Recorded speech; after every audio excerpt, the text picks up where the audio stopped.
MeMonster. Chapter 146. From the sky, bits and pieces of obsidian and concrete rained down. Goom, goom. As fragments of the broken tower struck the ground, heavy vibrations echoed and dirty smoke rose up. Ho ho ho ho ho. In this chaos, Chuck Jung-young and Jin Yohan let out subdued laughs. A tower that had been standing just 3 seconds ago was now destroyed.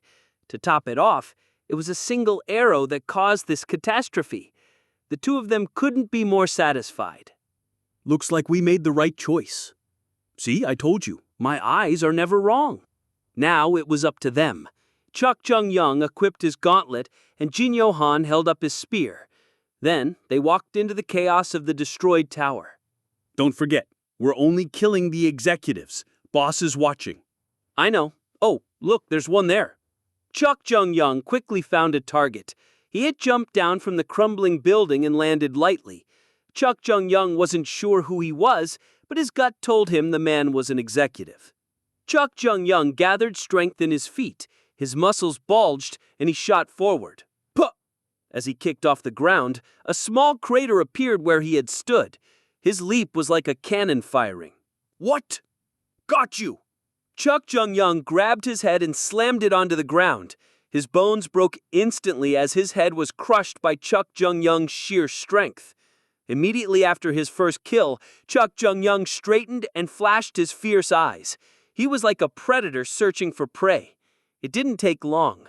Chuck Jung-young shot towards someone running away. Goom. Are you sure you're not a beast? Jin Yohan mumbled, shaking his head. Meanwhile, Chuck Jung-young charged at another enemy, moving like a dexterous ogre. Fuck!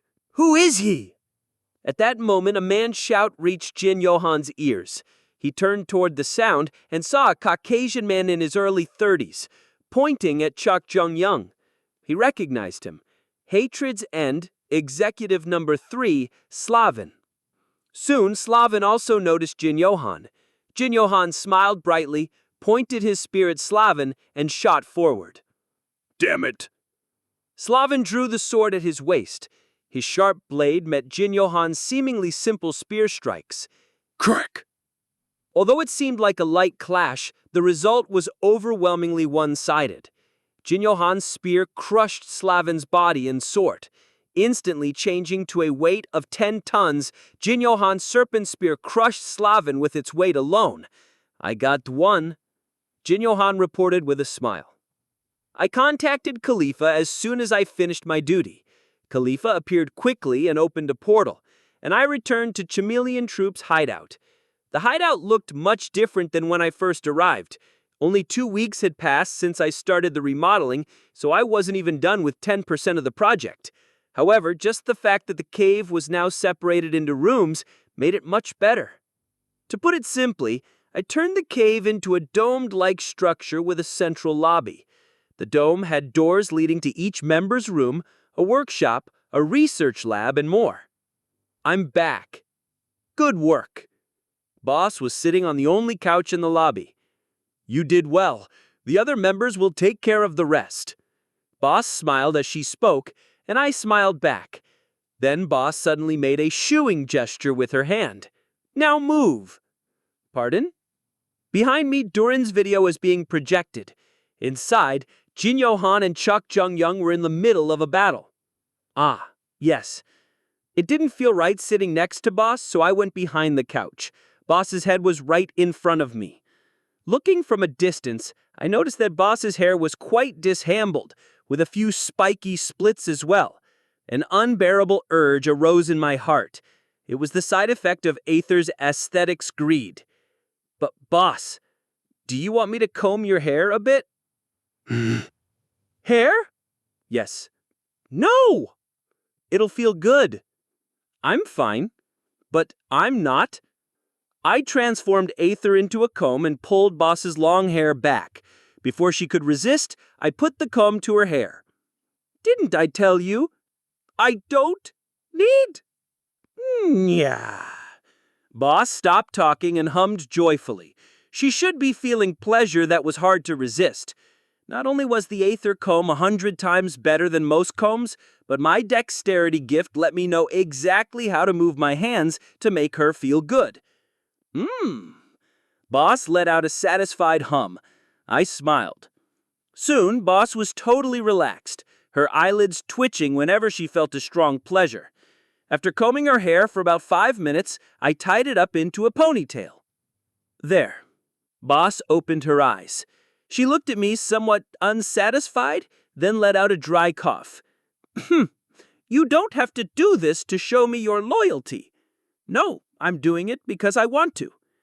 Boss caressed her hair silently. What is this hair? Oh, I thought you'd look good in it. Do you need a mirror? No. Knowing Boss, I still formed a mirror with Aether.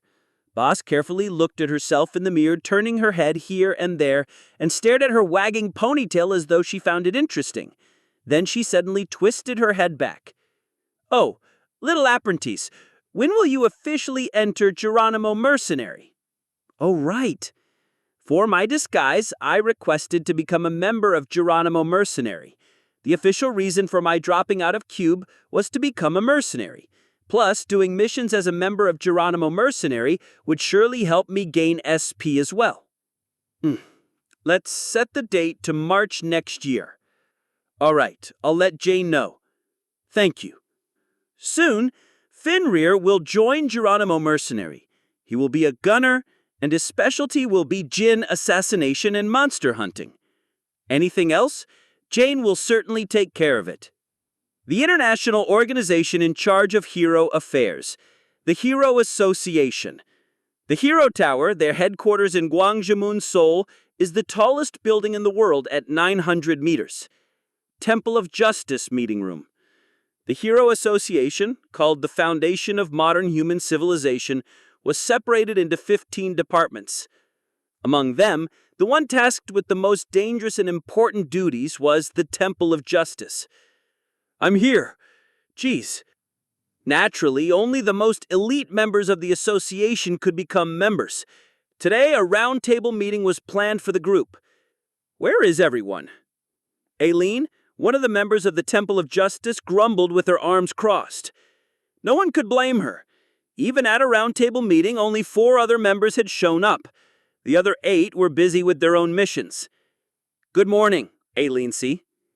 The 31-year-old Yi Long-ha greeted Aileen. He was a high-rank hero and the youngest member of the group. Good morning? Where is everyone?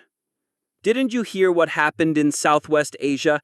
They're busy running around and putting out the fire. The chairman, Park Han-ho, pacified Aileen with a tired expression. But shouldn't they at least attend the meeting? Give them a break. They'll be notified of what we talk about anyway.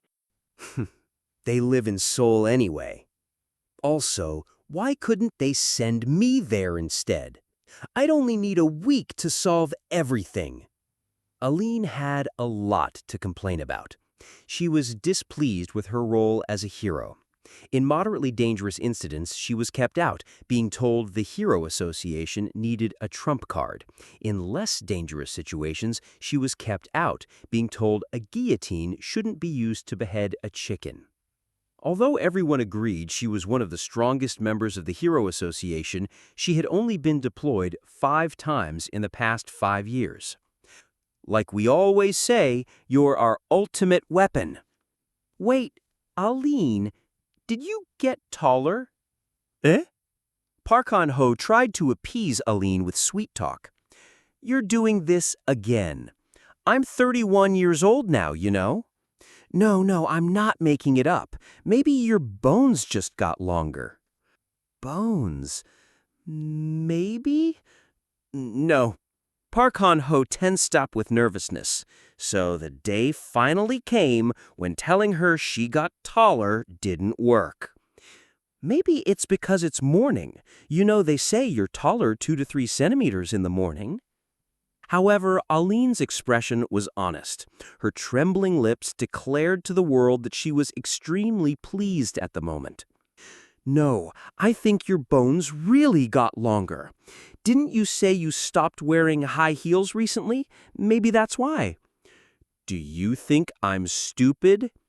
Haha, I'm pretty sure you really did, so get it checked out later.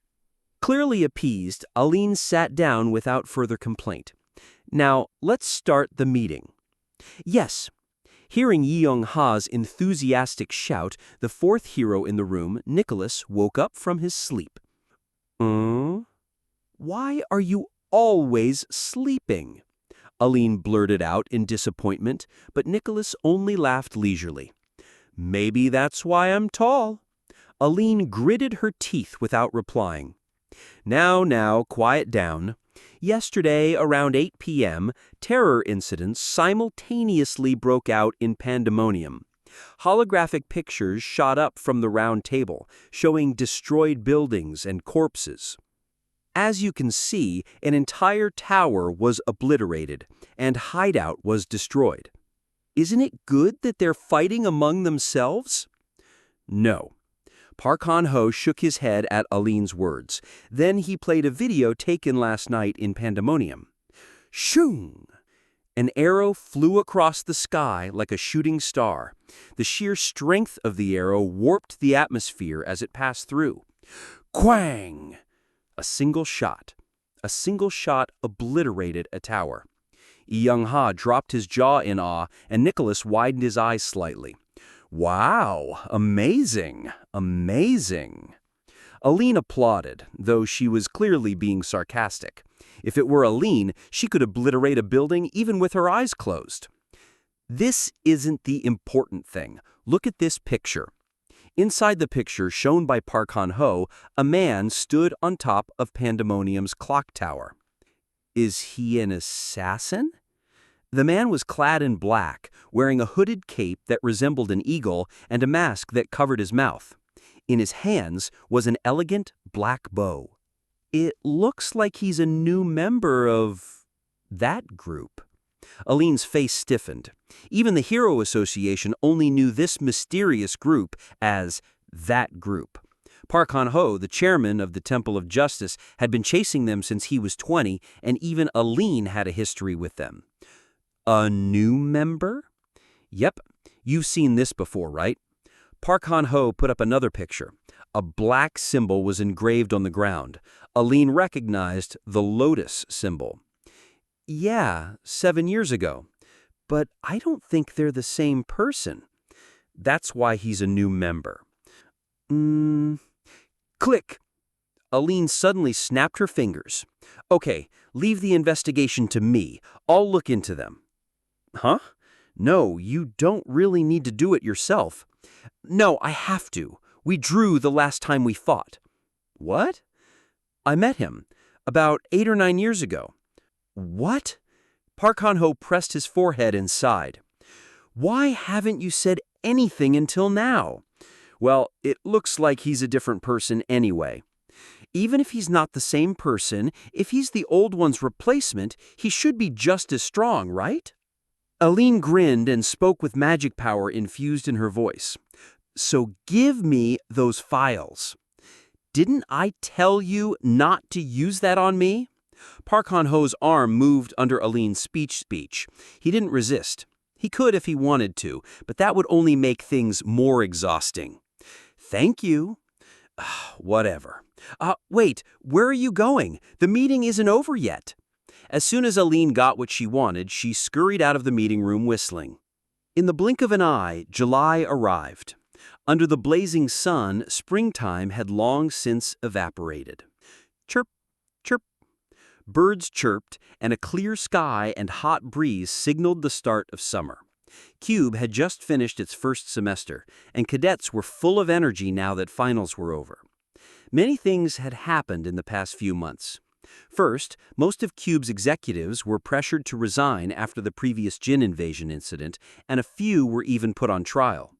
Second, active heroes began to patrol Cube as part of increased security measures, and midterms were abolished, leaving only the character assessment and the final exam to determine cadets' rankings. Ding! Cube's most popular coffee shop, Angel in Earth. Chae Na-yoon entered the coffee shop and looked around. Yo, Chae Na-yoon! A familiar voice called her. It was Yi Young-han. Chae Na-yoon approached him thoughtlessly, but realized halfway that there was an unusual member present. Kim Soo-ho, Yi Young-han, Yu Yun-ha, and Rachel. Rachel? For now, Chae Na-yoon sat down. How'd you do on your exam? So-so. Replying half-heartedly, Chae Na-yoon stared fixedly at Rachel. Rachel was sitting next to Yu Yun-ha. She couldn't understand why she was there. Oh, we're in the same class. We got close while talking about our guilds. Yep. Rachel smiled and nodded. I see. Chae Na-yoon slurped the coffee in front of her without saying much. Sniff, sniff. Then suddenly, Yi Young-han began to sniff the air. I smell something weird. Chae Na-yoon, did you... What? Chae Na-yoon glared at Yi Young-han fiercely. Faced with her killing intent, Yi Young-han didn't continue his sentence. No, nothing. You better not mess with me. Oh, right. I'm going to Baekdu Mountain over break. Do you want to come with me, Kim Soo-ho? Huh? That's pretty sudden. Shin Jung-hak is coming too. Ah, no, Soo-ho can't go. Yi Young-han bravely cut in. Soo-ho has a little something going on with that person. He has to spend time with her. What are you talking about? Kim Soo-ho quickly covered Yi Young-han's snickering mouth.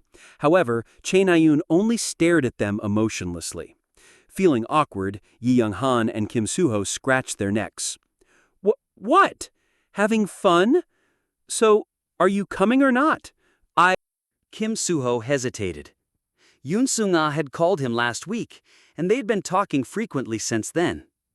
If I can, then I will. It's a good opportunity. Okay, good. That was all Chae Na-yoon had to say. She gulped down her coffee and stood up. Yu Yun-ha quickly held her back. Are you leaving already, Chae Na-yoon? Yeah, I have a sparring appointment with some guy named Yo-hei. I'll see you later. Chae Na-yoon quickly rejected Yu Yun-ha's gesture and left. You should stay a bit more. Murmuring meekly, Yu Yun-ha watched Chae Na-yoon leave sadly. Ti-ring! At that moment, she received a message. Yu Yun-ha's gaze fell on her watch. Geronimo's apprentice will become their official member in March. Oh, it was interesting news. When Yu Yun-ha turned off her watch and looked up, she saw Rachel reading the text on her smartwatch. Oh ho! Then, just like Yu Yun-ha, Rachel exclaimed in interest and raised her head. Chapter 147. Ooh. Thud. I sat down on the chair I made. Sweat drenched my body, and my fingers were numb from firing too many arrows. Are you tired already? I was in the Chameleon Troops training room, which was only 10% finished. From about 300 meters away, Boss's voice rang out. Looking at her, I grinned. No, not yet. Boss was currently helping me train. Well, it was more accurate to say she was helping me grind. I was grinding to raise Master Sharpshooter's grade, which was still stuck at grade 5. Trying to raise a growth-type gift's grade was hell itself. I just have to change my weapon. I put my bow and quiver down. Strength was much more important than speed and dexterity when it came to using a bow. To shoot an arrow far away with accuracy, a fair amount of strength was required. To a gun, yes. However, a gun wasn't a bow. As I always say, guns were the best in that all I had to do was pull the trigger. I took out my gun from Stigma and transformed it into its assault rifle mode. Try to dodge it if you can. Sounds fun. Boss stretched leisurely. As I prepared the magazines, I checked my proficiency EXP. Master Sharpshooter, proficiency EXP, 90%. I was only 10% away from leveling up. In a few weeks, I should be able to get to grade 4, especially with Boss being my practice target. I'm starting. Okay. Seeing Boss laugh, I pulled the trigger. Blue magic power shot out of my gun. The time it took me to empty the 45-round clip couldn't have been more than a second. All bullets shot out simultaneously, hurling toward one target. I couldn't predict Boss's movements. As such, I fired at places with the highest chance to hit her. However, Boss was quicker than the bullets. Her body weaved through them like the wind. I continued to fire up to 400 bullets, but only 4 managed to graze her clothes. "Haha, well done!" Boss was still satisfied with my performance and praised me with a hearty laugh. I sat back down on the chair. Although pulling the trigger wasn't difficult, I was dizzy from using bullet time as well. I'll rest for a bit. We should stop here for today. No, I'm almost at grade 4. I don't have time. Ah, yes. I nodded and checked my smartwatch. There were many messages I had yet to reply to. It's been a month since summer break. Oh, right. I met the elementalist, Shin Yohanim. You've heard of her too, right? She said she would take me in as her disciple. Come visit England later. Hajin she. These were messages Rachel sent a week ago. Kim Hajin, I'm going to Baekdu Mountain so you won't be able to get in touch with me during summer break. And this was from Kim Soo-ho. I didn't reply to any of them. I was afraid. I didn't know if I would have to become their enemy one day. Frustrated, I took out a cigarette. Tzzz.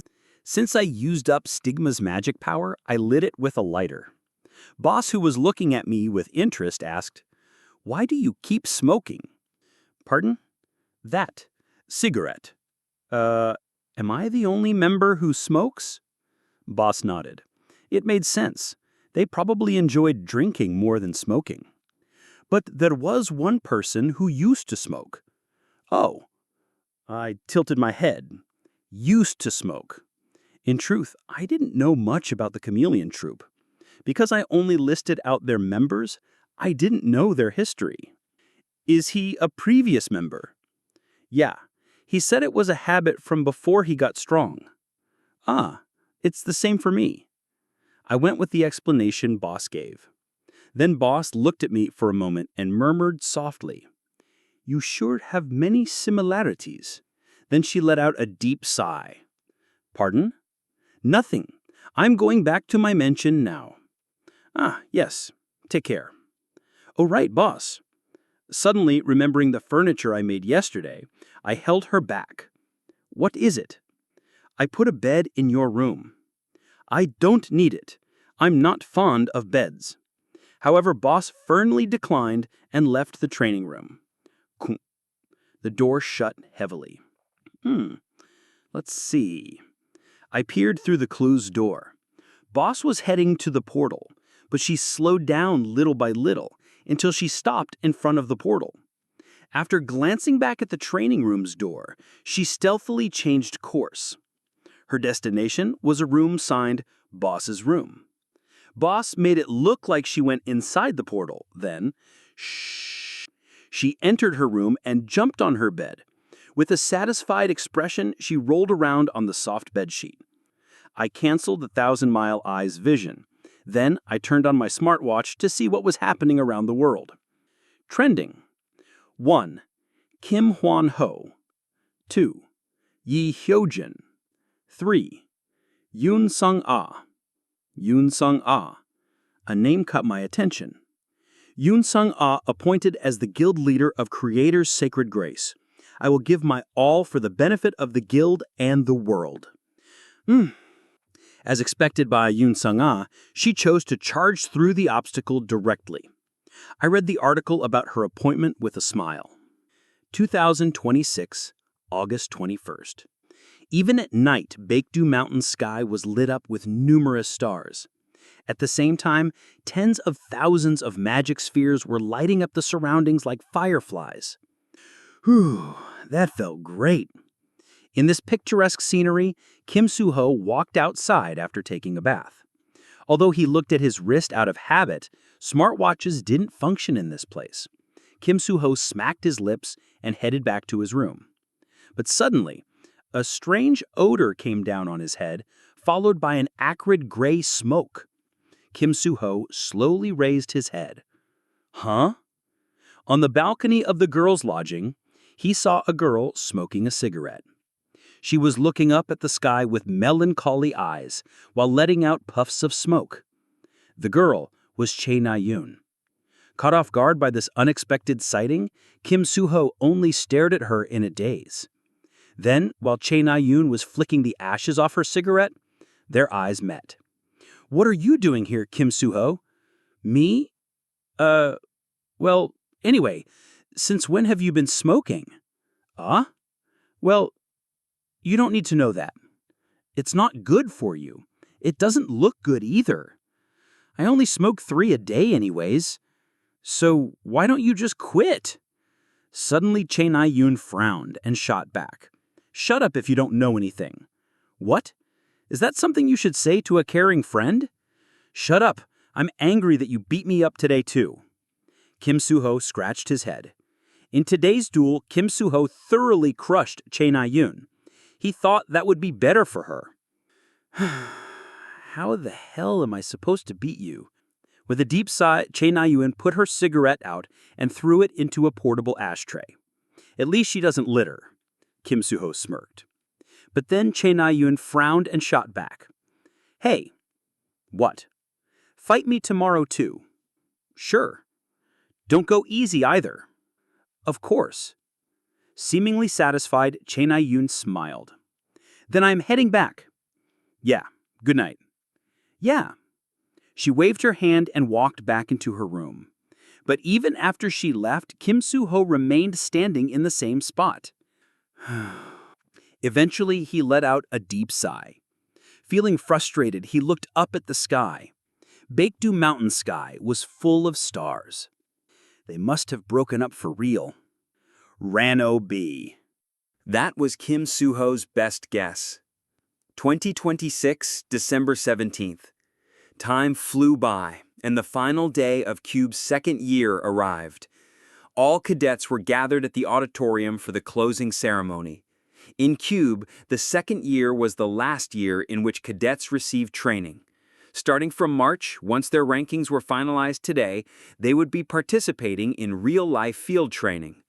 "Phew, I made it into the top 10. Yu Yen-ha let out a sigh of relief. She had already received her ranking, which would soon be announced with the rest of the cadets' rankings. Now she no longer had anything to worry about.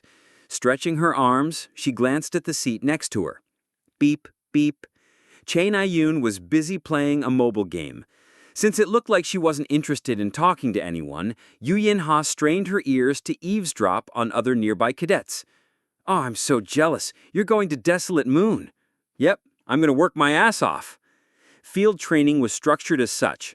First, guilds from across the world would select up to 10 cadets, excluding magician cadets. Then, cadets would choose one from the guilds that selected them. This field training would continue for 6 months, giving cadets a chance to be in 2 guilds. After a year, the Hero Association would appoint them as heroes, and cadets would go on to become official heroes in guilds or other groups. "Oh, right. Why did you choose Essence of the Strait?" Yu Yen-ha turned around and looked at the girl sitting next to her. "Yes? Why didn't you choose the English Royal Court Guild?" "Oh, it's to learn. Guilds in Korea are more advanced, so I'm hoping to learn a thing or two for the English Royal Court Guild to adopt." Rachel gave a simple explanation. "I see. Well, there is a lot to learn from our guild." Although Rachel was saying she wouldn't stick around after graduation, Yu Yen-ha no longer minded it too much. In a way, she was a lot more generous than she was freshman year. At that moment, a deep voice rang out from the speaker. "Come, we will now announce the final rankings and commence the closing ceremony." Every cadet faced the stage. On a huge projector screen, the rankings of cadets popped up. Rank 1, Kim Soo-ho. Rank 2, Shin Jong-hak. Rank 3, Rachel. Rank 4, Chae Na-yoon. Rank 5, Yohei.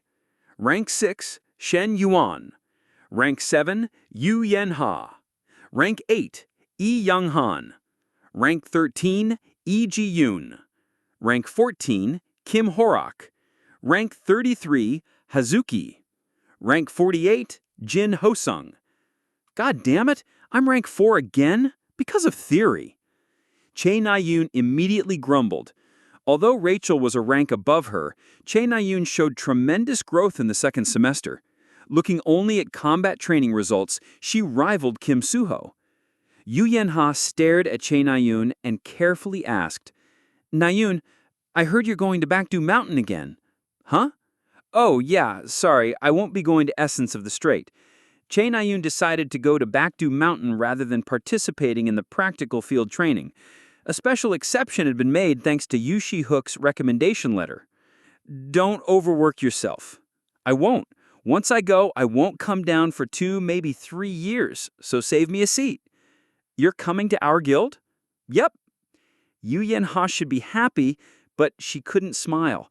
It was because she thought of that person every time she looked at Che Nayun, and because the truth about Che Jinyun tormented her. Okay, that's all Yu Yanha said. 2027, March 1st. It was the day Cube's third-year students were going to work under the title of Apprentice Hero. Yu Yanha stood in front of Essence of the Strait's guild building with Rachel, Yi Ji-yoon, Yohei, Hasuki, and Rose. Yu Yanha was proud of Essence of the Strait's guild building, which had gotten a lot fancier than it was only 2 years ago. Young lady, Essence of the Strait only chose us 5? Yohei kept asking stupid questions. Yu Yanha frowned and glared at him. There are 3 magicians too. Rather than that, stop calling me young lady. Huh, I apologize. Tisk. Let's go in first. Yu Yanha entered the building with everyone else. Oh, welcome! The person who greeted them at the lobby was Essence of the Strait's new vice leader, Yi Jin-ha. Yu Yanha gave her a big smile, to which Yi Jin-ha returned the same smile. I'm sure you all know me. I also looked at your profiles and specs, so let's skip over the introduction. Since it's the first day, I'll give you a tour around the guild. Follow me. Yi Jin-ha walked to the elevator, with the apprentice heroes following her like ducklings.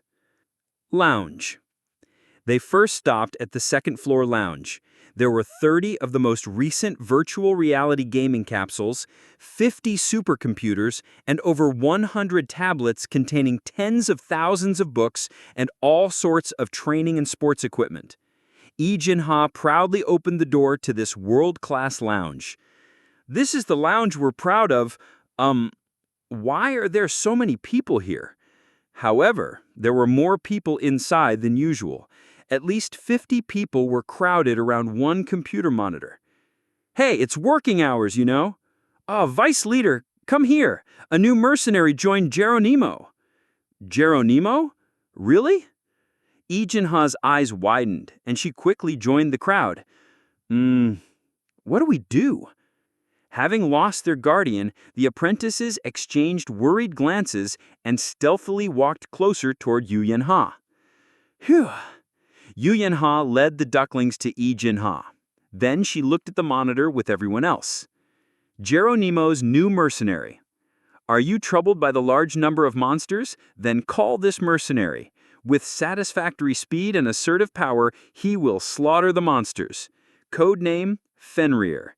He is a wolf that devours monsters. Fenrir? Is this the Fenrir that I know? I think so, but Vice Leader, why can't we see anything more even with our guild IP? Oh, that's because we're not partnered. If you want to see the extended introduction, pay for it yourself.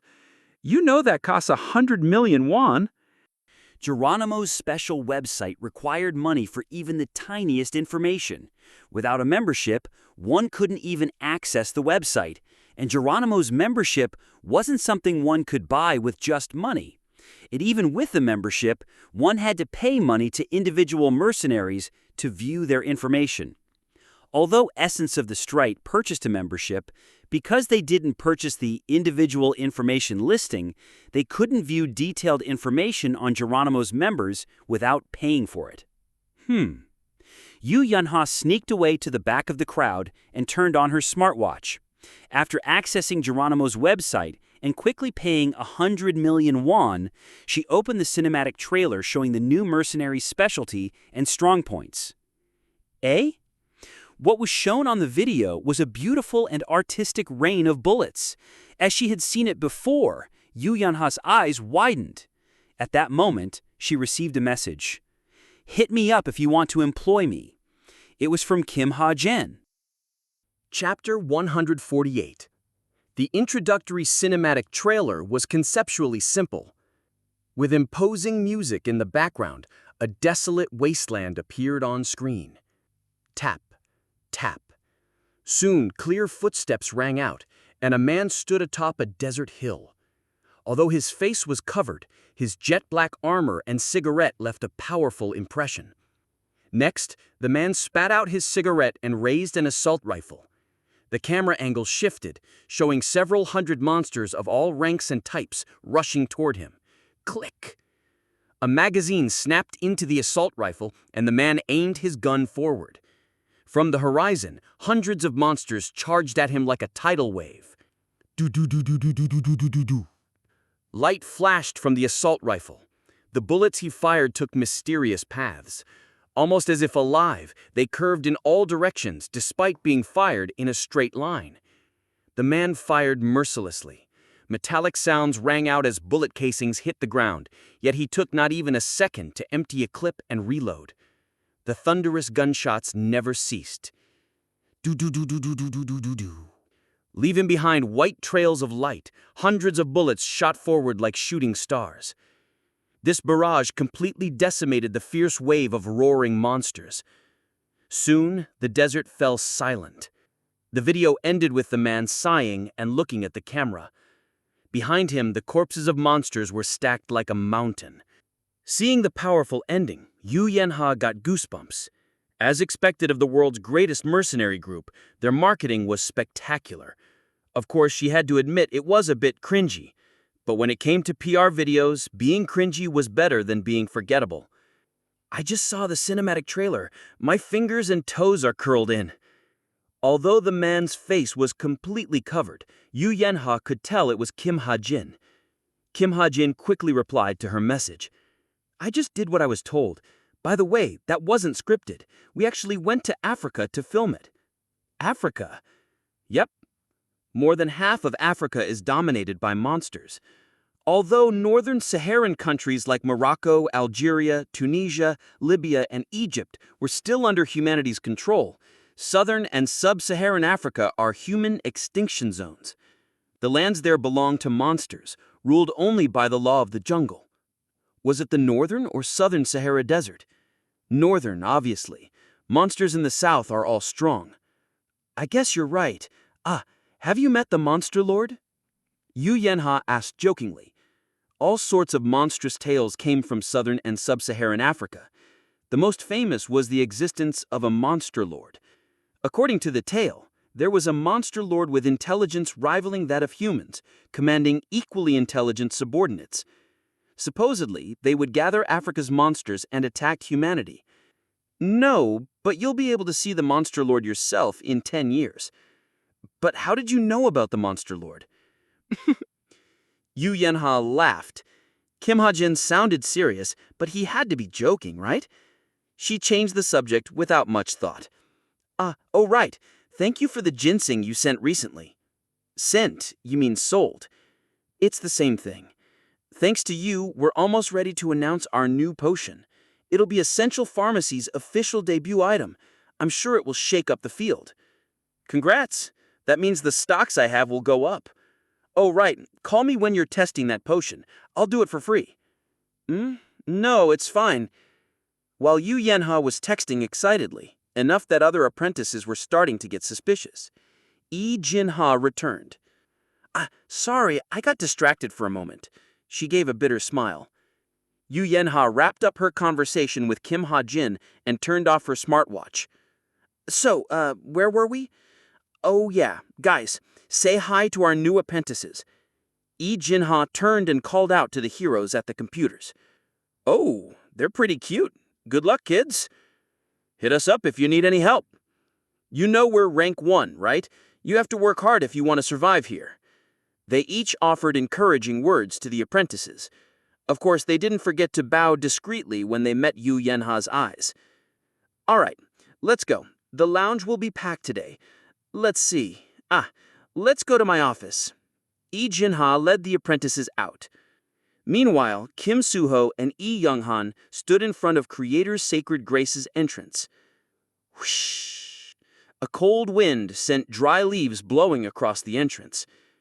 "You should really treat me well," Lee Young-han said, nudging Kim Soo-ho. Justifiably, Kim Soo-ho and Lee Young-han were the only cadets who chose Creator's Sacred Grace. If it not for Kim Soo-ho's persuasion, Lee Young-han would have chosen Essence of the Straight, too. "When did I ever not treat you well? You got rank 8 thanks to me. I helped you train." "Oh, please, you ran away to Baekdu Mountain for summer break." Still, at one point, Creator's Sacred Grace had fallen to rank 20. Now, with the new leader Yoon Soon-ha's reforms and successful dungeon campaigns, they had climbed back to rank 13. Even so, cadets didn't choose Creator's Sacred Grace. Although the guild selected cadets under rank 100, none chose them. In a way, the cadets couldn't be blamed. There was simply no reason to choose Creator's Sacred Grace, which was still under public scrutiny, when there were fancier, more stable options. "Let's go in. My future is gonna be ruined because of you." "Oh, please. What matters is what kind of hero you become. Is it really important which guild you're in?" "Of course it is, you bastard!" While Kim Soo-ho and Lee Young-han were arguing, "Kim Soo-ho si, Lee Young-han si," a soft voice called out. They immediately stopped and turned around. There stood the guild leader, Yoon Soon-ha. "Thank you for choosing Creator's Sacred Grace." Even as guild leader, she had come out to greet the apprentice heroes. Whoosh! A gentle breeze blew. Yoon Soon-ha's long hair fluttered, a sweet scent spread, and a blooming smile appeared on her face. The two men froze, captivated by her beauty. "To think the guild leader would come out to greet us. This is nice." After murmuring, Lee Young-han ran up to Yoon Soon-ha. "Guild leader Yoon Soon-ha, I'm a big fan of yours." 2027, August 10th. Chameleon Troop's hideout remodeling was 30% done. After finishing today's work, I came out to the lobby, wiping my sweat. "Oh, newbie, what did you make today?" This friendly voice was the seed of turquoise, Cetron. Seeing her smiling at me, I replied with a smile. "Who knows?" After more than a year of remodeling, the hideout had become fancier, and the Chameleon Troop's members often came by to hang out. "Anything interesting?" "No, I wouldn't say interesting. Currently, only Boss, Khalifa, Jane, and Cetron's rooms are finished. Besides individual rooms, I also made a workshop, a training room, still in progress, a gaming room, and a bathroom. For individual rooms, I received sufficient payment from each member. Khalifa gave me a blue rockstone, Jane gave me a bracelet to improve energy circulation, and Cetron gave me a medicine that improved, stamina, let's say." "I'm working on a hot spring." "Hot spring," said Trin, perked up, smiling excitedly. "How did you know I love hot springs?" Although I hadn't planned on making one, I found an underground water reservoir, so I changed my plan. It's not ready yet. It'll take at least a week." "Is it mixed bathing?" She licked her lips, a rather seductive habit of hers. I shook my head. "No, it's separated. But we can still go in the same bath, right?" "Kidik!" Suddenly, the door to the biggest room in the cave opened, and Boss came out. She seemed to have just woken up, looking drowsy. "Boss is up. I'll leave then. Tell me when the hot spring is done, too." Cetrin smiled and returned to her room. Boss rubbed her eyes and trudged to the couch before lying down with disheveled hair. For the record, she was wearing black silk pajamas. No one asked her to wear pajamas, and no one gifted them to her. But about 2 months ago, Boss came back with those pajamas in her hands. When I asked, she called them precious items for wonderful sleep, with a pleased face. What happened to only needing 5 hours of sleep per week? Boss suddenly raised her head and looked at me. Was that directed at me? No. I see. She yawned and buried herself in the couch. As shown, Boss was obsessed with my furniture. I couldn't blame her. The furniture I made was far better than I expected. Boss's bed, superior grade, contains 3% magic power. A lure of magic power.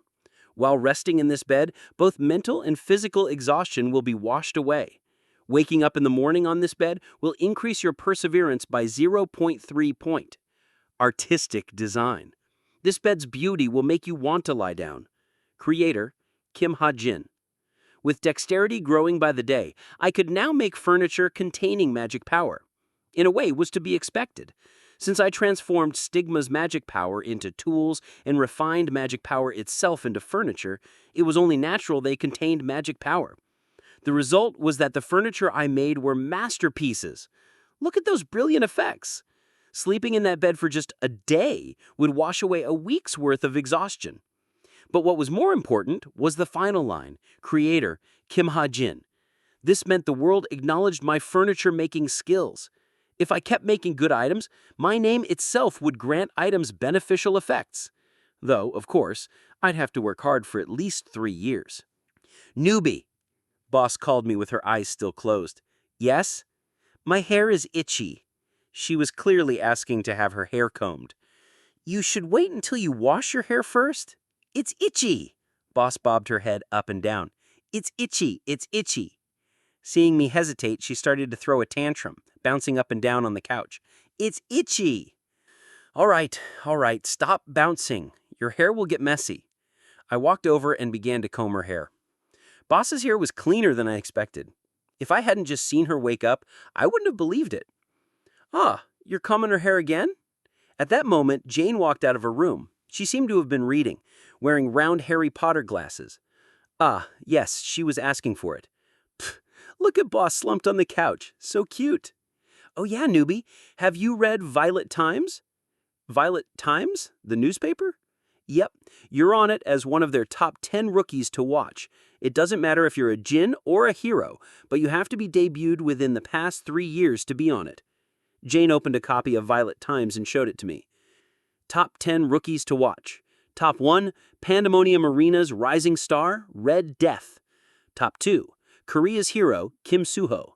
Top 3, Geronimo Mercenaries' Black Wolf, Fenrir. Top 4, Descendant of the Past Era Savior, Shin Jong-hak. Congrats, you're 3rd place. Oh, this is the newspaper Violet Banquet puts out. Yep. Wait, don't tell me, you still don't have a Violet Banquet ID? No, I do. It's just that you have to be above a certain rank to receive these. It's expensive, too. Violet Times, the newspaper published weekly by Violet Banquet. You had to be at least Red Ruby ranked to subscribe, and it costs 3 million points per month. Still, take a look. It's fun. Lots of countries have been asking for you recently, especially America and China. Those 2 countries are big, so they naturally have more monsters to worry about. My specialty is slaughtering monsters. Given the right conditions, I could decimate over 1,000 monsters under intermediate rank grade 1 without any help. There wouldn't be any friendly fire either thanks to my extreme accuracy. In fact, just a month ago, I went to China's Guangdong province and slaughtered hundreds of invading monsters in a single day. I don't mean to brag, but I was treated as a hero afterwards. The most important aspect was time. My fame came from the fact that I cleaned up the region in just a single day without any civilian casualties. I'm going to rest this month. I've been out too much lately. Sure, just make sure you accept at least 1 mission a month. As she said that, Jane put down a stack of documents on the couch. Pick one from here and tell me. Got it. Okay, I have something to do, so I'm leaving. Take care of Boss. Bye-bye. Jane disappeared into the portal. I picked up the documents with one hand and continued to comb Boss's hair. Amada? Ignoring Boss, who was humming in joy, I turned the page with Stigma's magic power. As I glanced through them, one document caught my attention. I stopped combing Boss's hair and focused on its content. Newbie? Newbie? Kong kong kong. Because I stopped for too long, Boss started to bounce up and down unhappily. Kong kong kong. All right, stop bouncing. Your hair will get messy. I put the documents down and began to comb her hair again. But as always, I'll only do it for 15 minutes a day, I spoke firmly. Just 5 more minutes. No. 2027, August 14th. On a blazing hot summer afternoon, Essence of the Straits apprentice heroes were out on a dispatch mission. Dispatch missions came from local governments, but they were one of the duties guilds had to perform by central government directive. Dispatch missions are rare. Guilds are only required to perform 6 a year, so it's easier to think of them as a once in every other month thing. Today's mission is a bit easy, too. The mission given by the local government was to destroy a goblin settlement. But because goblins aren't necessarily the easiest targets, and because apprentices are participating, a high intermediate rank grade 6 hero was present as the leader. Don't underestimate them just because they're goblins. The team leader, Im Jong-teen, spoke. The three apprentices, Rachel, Yohei, and Rose, nodded with serious faces. But don't be too tense either. And the most important thing in urban battles is to prevent civilian casualties. Be careful so your magic power doesn't go astray. The vice leader, Joan Yohua, added, the goblins they were subjugating today had built their base in a rundown building on Incheon's outskirts. As far as she was concerned, it was quite daring for mere goblins to come so close to a human habitat. All right, let's wait 30 minutes for the police to finish blocking the roads. Then, us active heroes will go in first.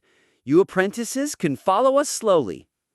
Yes, understood, Rachel replied firmly, standing straight. Chapter 149.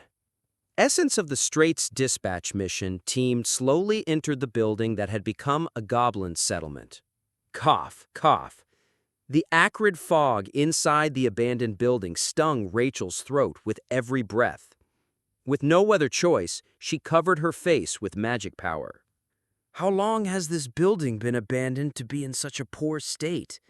Yohei asked, slicing through the fog with his katana. His archaic manner of speech was a bit grating, but Rachel wondered the same thing. They were in Incheon, even if only on its outskirts. With residential and shopping districts just 2 kilometers away, how could goblins have settled here? The settlement was reported 2 weeks ago. By the looks of it, someone's been doing goblin business here. Since the military is concentrated around the coastal area, it must have been easy for the culprit to avoid the guild's eyes, Im Jung-jin murmured with a low sigh. He didn't seem pleased with the situation. Goblin business? Im Jung-jin ran his hand through his hair and kicked a human corpse lying on the ground. Mushrooms and spores were already growing on the body. They must not have thought that goblins could trick them instead. What a bunch of fools. Rachel finally understood. The human corpses must have belonged to people who tried to rear goblins but were killed by them instead. There were many such cases in Cube's textbooks. As the saying went, human greed had no bounds. Air, here, bad. At that moment, her elemental whispered. Rachel glanced at her shoulder. A winged, slime-like elemental was coughing. I want to leave. Rachel had worked hard to learn to communicate with elementals. She'd even given this cute wind elemental a pretty name, Sunday. But she had one complaint.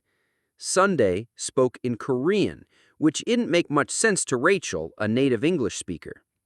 Hang in there, Rachel said in English. What was that? But the elemental didn't understand her.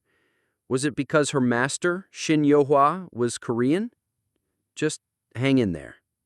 According to the local patrol force, there are about 200 to 300 goblins in this building, Im Jung-jin said, stopping at the entrance and giving a quick briefing. A goblin settlement of this size is similar to those that formed naturally in the wild. There are mercenaries waiting outside, but it'll be troublesome if goblins escape to the city. Like I said before, we'll split into 2 teams. Team 1 goes right, Team 2 goes left. Don't forget, our priority is to prevent goblins from escaping. The 8 members split into 2 teams. Rachel and Rose were in Im Jung-jin's Team 1, while Yohei was in Vice Leader Jen Yohwa's Team 2. In case of emergency, send a signal immediately. Yes, sir. Each team wished the other good luck before splitting up. Rachel headed to the right side of the building with Im Jung-jin. The first floor's goblins were easily dealt with, but as soon as they entered the second floor, a problem arose. Kirk! Kick!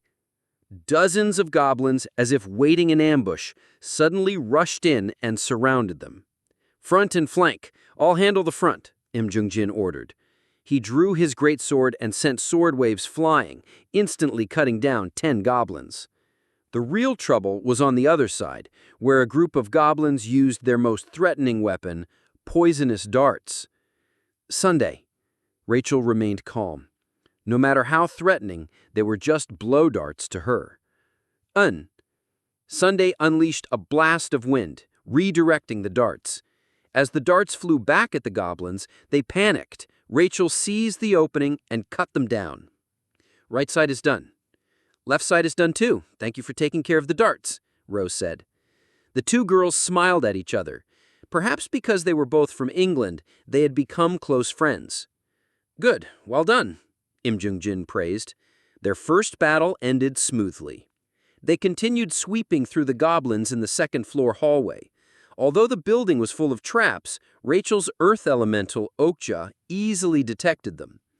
After clearing the second floor, the group headed up to the third. Suddenly, the ground rumbled. At the same time, Rachel's earth elemental warned her of a huge explosion rising from the basement. Rachel felt it too. Everyone, jump outside, she shouted, alerting the others and commanding her elementals. The elementals flew to the team members and formed barriers. Quang! A huge explosion rang out, and the concrete floor crumbled. The entire building began to collapse. But, as expected of heroes, everyone reacted quickly. They jumped out before the explosion erupted and landed safely. Team leader! Team 2 had escaped as well. The other 4 members soon appeared. Are you guys okay? Yes, all thanks to Yohei's 6th sense. Haha, thank you for What is that? Destroying the building was their plan B, so they weren't too surprised by the collapse. But what they saw next was unbelievable. All members of the dispatch mission stared at the rubble. Well, I'll be damned, Im Jung-jin smirked. Goblins were climbing out of the rubble. Digging through the ground, an army of goblins was rising, too many to count. Would you look at that? They even have a goblin warrior. Grrr. One goblin stood out, holding a vicious club and snorting smoke from its nose. A goblin warrior. Among goblins, a goblin warrior was the strongest, rated intermediate grade 3. Grade 1 was the strongest, grade 9 the weakest. Kung, kung, kung. Their tiny footsteps rumbled together. Team leader, it looks like this settlement was made a long time ago. I already sent a request for reinforcement. Don't be afraid, just prevent them from reaching the city. We only need to hold out for 5, maybe 10 minutes. Grrr. Gooeek! There weren't just 200 to 300 goblins.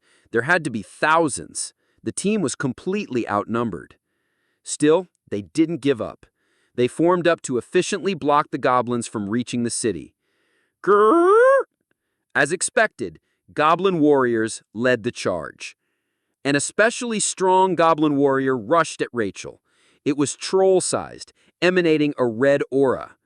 Rachel's rapier clashed with its club. Quang! The impact stunned Rachel. The difference in power was overwhelming. Be careful, Im Jung-jin shouted. He was fighting 4 goblin warriors himself. The warriors are using drugs, he warned. The red aura was proof of the potions the goblins made. Grrr! The goblin warrior swung his club again. Kuck! A weight of several tons pressed down on Rachel through her rapier. She leapt back. Close combat was a bad idea. Goblins were null attribute monsters. She planned to use her elemental's power through her weapon, Galantin. But she didn't have time. The goblins threw themselves at her. Not just warriors, even tiny goblins jumped on her legs, hindering her movement. Archer goblins shot poisonous darts from the back. Rachel could tell these goblins were well organized. Whoop! She unleashed her magic power, blowing off the goblins clinging to her. Gwah! The goblin warrior swung its club down at her. Rachel raised Galantin, but the impact never came. Instead, strange flashes of light appeared in the sky. A blue streak struck the goblin warrior's head. Gong! The goblin warrior froze. Blood poured from its orifices, but it glared at Rachel, refusing to die. Even as its hands trembled, it tried to swing its club. It didn't matter who the reinforcement was. Rachel swung Gallatin and beheaded the goblin warrior. With the biggest threat down, she turned to help the others. Queek! Grrr! Gwa! But the other goblins fell before they could reach her. The cause was more streaks of light, just like before. Rachel lowered Gallatin, dazed. What's going on?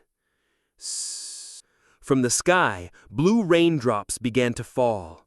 Thick streaks of light dyed the sky blue as they rained down. Like shooting stars, they struck thousands of goblins. The goblins' weapons couldn't block the light. Oh, wow! Seeing the mysterious reinforcement, all 8 team members stopped fighting. Almost as if on cue, they all turned around. They were speechless. Hundreds of blue streaks fell from the sky. It was as if the stars themselves were falling, or a heavy rain was pouring down. They only targeted goblins. None escaped. Team leader? It must be magic. So pretty. Despite the situation, the shooting stars were beautiful and mystical, like something from a fairy tale.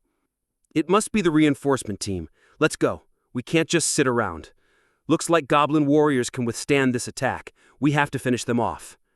Seeing the overwhelming firepower, the group smiled again. Rachel alone looked serious. She had an idea who the reinforcement was. Feeling nostalgic, she turned toward the source of the shooting stars. A helicopter? In the distance, a helicopter flew through the sky. Choof, choof, choof. The spinning propeller roared, and my clothes fluttered in the wind. Sitting on the edge of a helicopter 2,000 feet in the air, I aimed my anti-material sniper rifle at the goblin warrior in front of Rachel. Click. I pulled the trigger, the recoil pushed my shoulder back, and the bullet pierced the goblin warrior's head. It didn't die instantly, so Rachel finished it off. I guess not all goblins are weak. A 6-year settlement was enough to produce some monstrosities. Still, they were irregulars. Goblin settlements rarely lasted more than a year before being destroyed by guilds or monsters. This one survived with human help. We were rearing goblins and screwed up. I've been rearing goblins in an abandoned building on Incheon's outskirts for 7 years. At first, I was wary and cautious, but as I gained experience, I got careless. I made over 1 billion won from the business, which clouded my judgment. The damned goblins were too clever. Without us noticing, they dug a tunnel underground and expanded their settlement. My employees and I found out a month ago, but the goblins immediately killed everyone. I was the only one who escaped. I was afraid to die from goblins, but even more afraid of being arrested. In the end, I ran away without reporting to the police. I am writing this request with what little conscience I have left. I am offering 3 million violet banquet points. Please destroy the goblin settlement in Yotong-ho's abandoned building. This was the request I recently received. In truth, this was one of the episodes I glossed over without detail. I didn't expect this. I changed the Desert Eagle into its assault rifle form. I didn't feel anything in particular from the goblin army. Using my 1,000-mile eyes, I simply pulled the trigger. Hundreds of bullets shot forward in the sunset. I could say with certainty that my firing speed exceeded even superhuman standards. Rapid fire. The ability to shoot quickly. Using a portion of Stigma's magic power, your weapon exceeds its structural and mechanical limits. This was a low-rank gift I obtained by linking Master Sharpshooter and Dexterity. It only had the first effect at first, but I added the second line with SP. Now, I could empty 2 clips in 1 to 2 seconds. There. When I snapped out of my daze, the army was gone. Elapsed time, 4 minutes. Used magazines, 48. I slaughtered every goblin, even those trying to escape. Goblin warriors, harder to kill with the assault rifle, were finished off by the other heroes. I guess not all goblins are weak. A 6-year settlement was enough to produce some monstrosities. Still, they were irregulars. Goblin settlements rarely lasted more than a year before being destroyed by guilds or monsters. This one survived with human help. Oi, Hajin, is this stone tablet the item you wanted? At that moment, Khalifa's voice came through my earpiece. Stone tablet? Can you video call me? Khalifa was helping me today in exchange for expanding his room and setting up a pool table. Okay, take a look. I put the Desert Eagle down and looked at my smartwatch. Yes, that's it.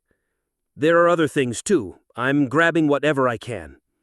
Just leave some behind. It'll be suspicious if nothing is left in the settlement. Okay. A portal appeared behind me. Khalifa walked out with the stone tablet I wanted, plus a cane, urn, bottles of potions, a magician's hat, and more. So, what does this do? I can tell what the other items are for, but this one I can't figure out, Khalifa said, examining the stone tablet. You know how goblins like ceremonies and rituals? This is a ritual item they created. The goblins in this settlement dreamed of rebellion. Though they started out reared by humans, they dug a tunnel underground and almost achieved an impossible dream. This stone tablet contained their grand dream, Incheon conquest. They were too ambitious, and their opponent was the Korean government. They never stood a chance. In any case, I was happy to obtain this unique stone tablet. I see. Khalifa handed me the stone tablet without further questions. Anyways, he stared at me with interest. You sure took care of them quickly. I can see why you're a specialist in mass slaughter. You don't need to praise me. Even without me, those high intermediate rank heroes would have been fine. Though, it would have taken more time, and some goblins might have escaped to the city or hidden nearby. But I killed them all, leaving none behind. That was the one thing I was good at. Anyways, don't forget your promise. Of course not. Great. Khalifa smiled, waved, and disappeared. I looked down at the ground again. At that moment, my eyes met Rachel's. No, I was the only one who saw her. Rachel couldn't see me from this distance. Seeing her after so long, my heart beat a little bit faster. A sigh escaped me. Was this luck too? Something came up and I had to bring a helicopter. My original plan was to handle it quietly with just Khalifa. Now that it was over, there was no reason to stay. I should go home and look at the items I got. I sat in the driver's seat of my super helicopter, which had a 43% boost from the random consolidation system. For the record, piloting a helicopter was easy. Horse saddle, antique.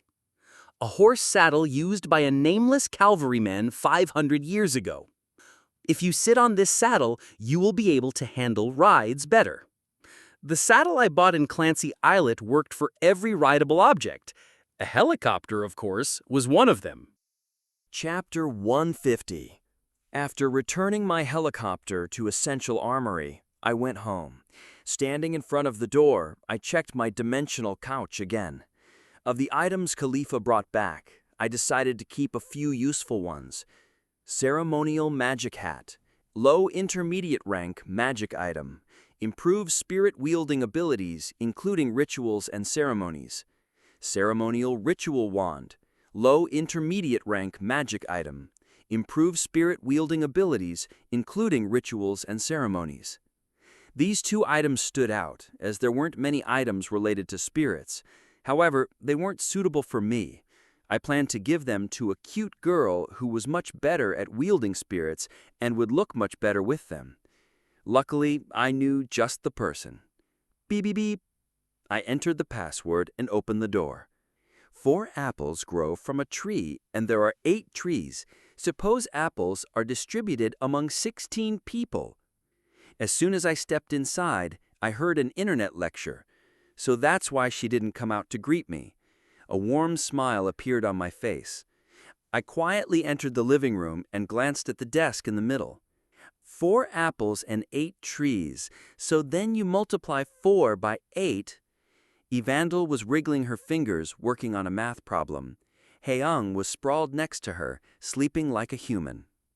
I sneaked up behind Evandel, who was glancing back and forth between the lecture and her problem set. Evandel. I whispered her name. Startled, Evandel jumped slightly and turned around. When she saw me, she smiled. "I'm studying," she whispered proudly, shrugging her shoulders. Was she talking quietly because she was in class? I decided to wait. Diddling. At that moment, I received a message. "Hajin, payment from China just came in. Take a look." The sender was Park Soo-hik, the CEO of SH Agency. Got it. Park Soo-hik was probably the one who had grown the most in recent years. His company's motto, clear-headed honesty, attracted many hunters and mercenaries, and their trustworthy work earned them a great reputation. With Yunieha's full support and their management of the monsters I killed, SH Agency climbed into the top 20 of its field. Oh, right. Have you tried contacting Kim Soo-ho? I did, but it's not easy to persuade him. Even without Kim Soo-ho, SH Agency would continue to grow. However, Kim Soo-ho without SH Agency didn't feel right. Still, I wasn't too worried with Yoon Sung-ah beside him. Tell creators Sacred Grace that you'll provide them with information on dungeons. Park Soo-hik has a gift too. His gift, Search, allows him to discover 4 or 5 dungeons a year. Yeah, good idea. Well done. Now it's time to do more practice. Evandel's online lecture ended. Aww. Evandel stretched and jumped into my arms. Hajin. She rubbed her face against my chest. I stroked her hair and told her, Evandel, I brought you presents. Presents? Evandel's eyes opened. Yep, here you go. Ta-da! I handed her the magician's hat and wand. Evandel's mouth dropped. Ooh, what is this? Try wearing it. It'll help you use your, power better. I put the magician's hat on Evandel's small head and gave her the wand. She looked like a little witch. Now she only needed a cape. Wow, you're so cute! Hee hee, really?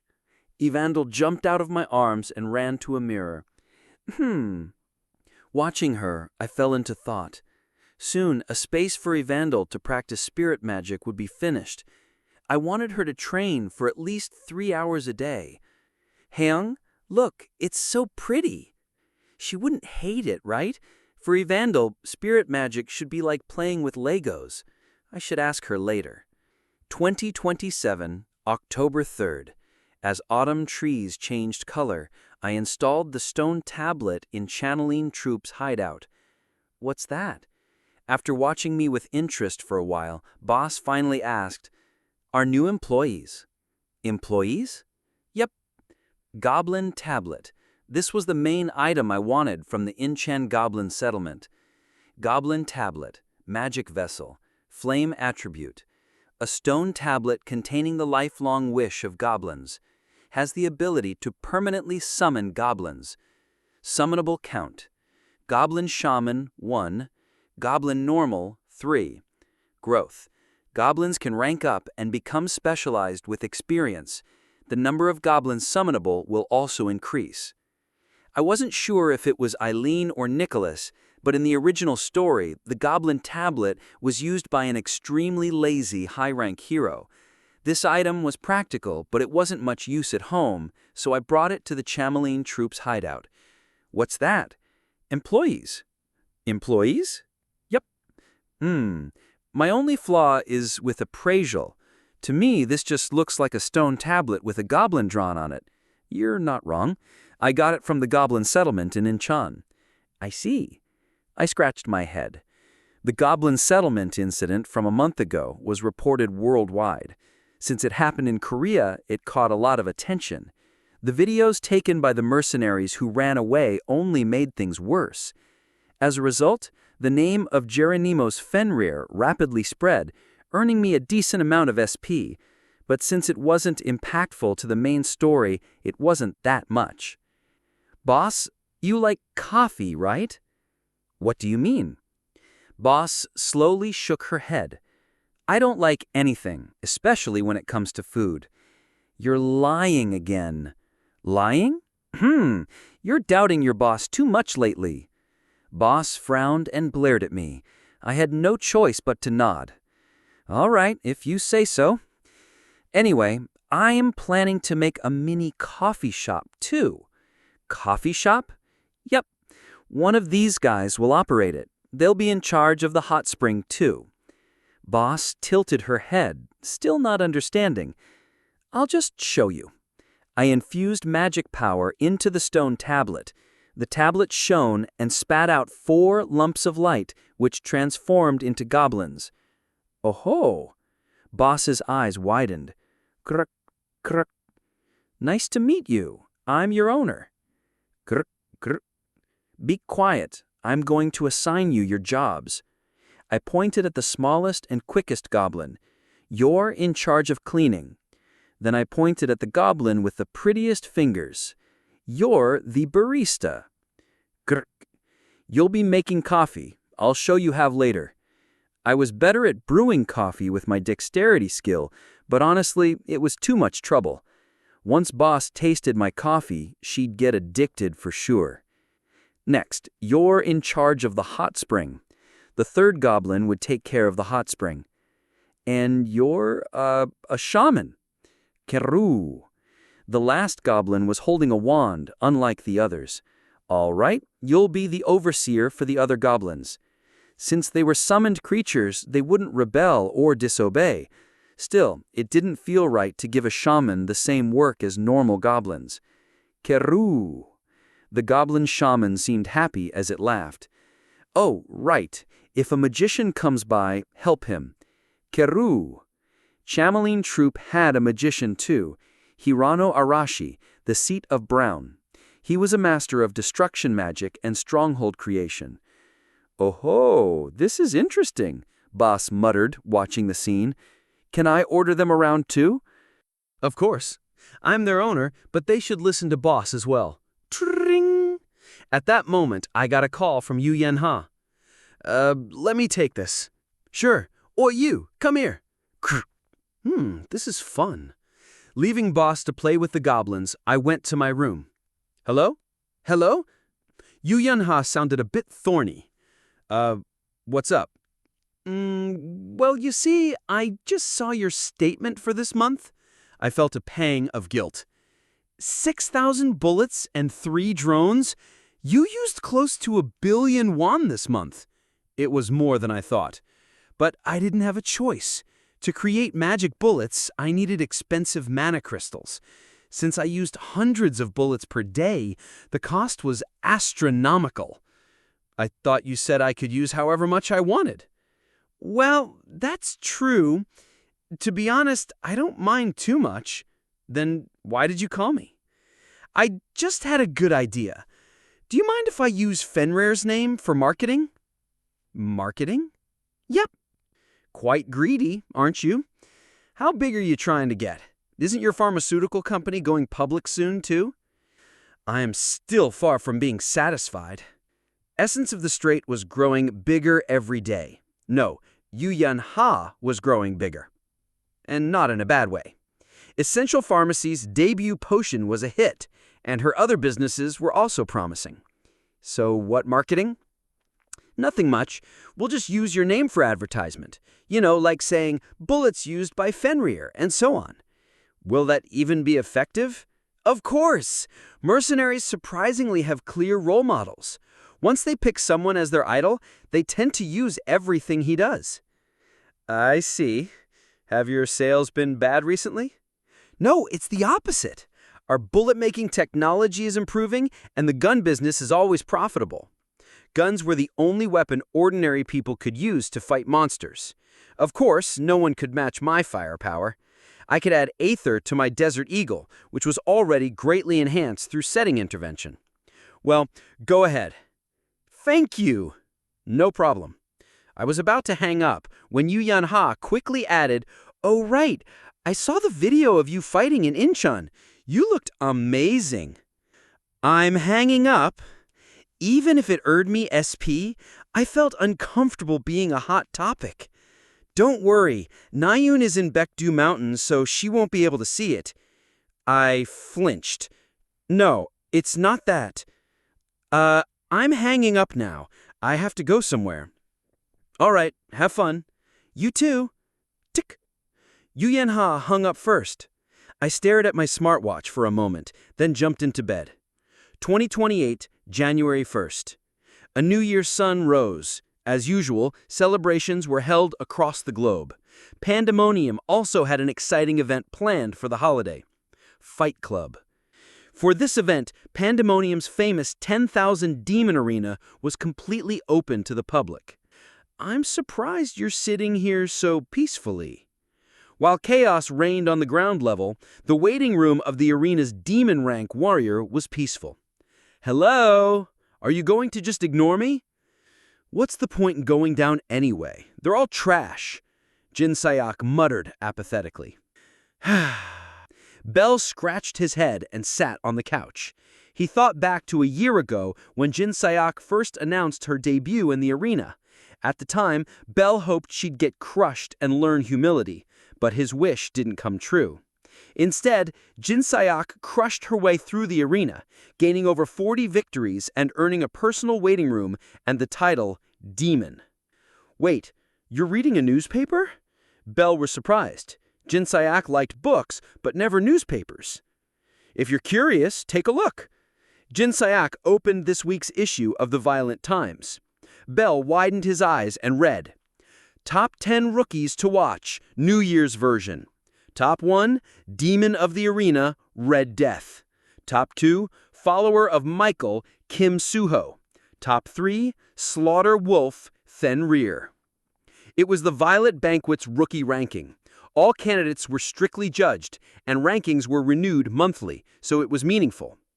Top 10 Rookies. You've been first ever since you debuted. Jin Sayak smiled as she stared at the newspaper.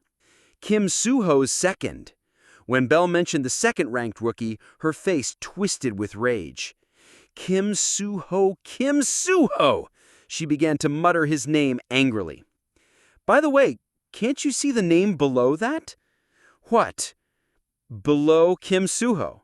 Bell pointed at the name below Kim Suho. Top 3, Fenrir. Fenrir. Is he a werewolf? Jin Sayak tilted her head. No. He couldn't blame her. She was weak in that field. This is him, the coin dude. It's him? Immediately, Jin Sayak's face twisted viciously. She stared at the name fixedly. Coin, coin! It seems she didn't know his real name, so she muttered about coins, her voice filled with the same rage as she muttered about Kim Suho's name. What an idiot. Bell sighed. Still, he didn't mind Jin Sayak gritting her teeth. Her rage would surely help her grow. I think he'll come find me. Suddenly, Jin Sayak spoke with a serious expression. Bell sneered. And why do you think that? I heard there's going to be a huge event in the arena next year. I think we'll meet then. I heard about this too. The owner of Pandemonium Arena announced a huge competition over an item in 2029. I see. Then you might be right. Bell grinned. Do you have to always sound like an ass? Get lost before I kick you out. Jin Sayak hadn't changed. 2028, March 1st. Third-year cadets finished their apprenticeships. Rachel stood in front of Essence of the Strait's entrance, saying goodbye to her comrades who had laughed, cried, and sweated with her for the past year. Although she steeled her heart before the day began, now that it was time to leave, Rachel couldn't help but sigh. Many people she got to know were in front of her. Team leader Im Jung-jin and vice team leader Jeon Yo-hwa, who guided her for a year, her past classmates, Rose, Lee Ji-yeon, and Yoichi, now official members of Essence of the Strait, and finally, Yu Yun-ha. Rachel was filled with regret and sadness. Before she realized it, she had grown close to everyone. Accepting this, Rachel bitterly smiled and straightened her posture. Thank you for everything. She bowed respectfully, as taught by the royal court. Goodbye. See ya. I'll come visit. Yu Yanha and everyone else waved. Rachel replied with a smile and turned around. A limousine had come to pick her up. Feeling like she would burst into tears if she hesitated, she quickly got in. Where should we go, princess? Jeremy Bond, the agent who had watched over her for the past year, asked her in her mother tongue. She replied with a trembling voice. To the English Royal Court Guild, obviously. Yes, Your Highness. The limousine drove off. Rachel looked out the window, watching the scenery pass by. I'm finally leaving Korea. Feeling sentimental, Rachel took out her smartwatch to play a game. However, one mercenary's trending name caught her attention. Geronimo's mercenary, Fenrir, had defeated another army of monsters. I'm hearing a lot about him recently. Rachel whispered to herself. Kim Hajin had chosen to become a mercenary. Showing shocking results, he was already famous worldwide. Of course, more people knew him by his title, Fenrir, than his real name, which hadn't been released officially. He never contacted me. He said we would meet often, that he'd come visit me in England. Was everything a lie? Rachel pouted, but soon gave in. He must have been busy. Unlike me, who was an apprentice, he must have been fighting much more difficult enemies in much fiercer places. He must be sleeping in places where his life is in danger every moment. That must be the life of a high-rank mercenary. Probably. After a deep sigh, Rachel tapped on her smartwatch and left a positive comment on an article about Fenrir. Thank you for listening. If you enjoyed this story, don't forget to subscribe, comment, and like the video. Have a suggestion? Let me know in the comments.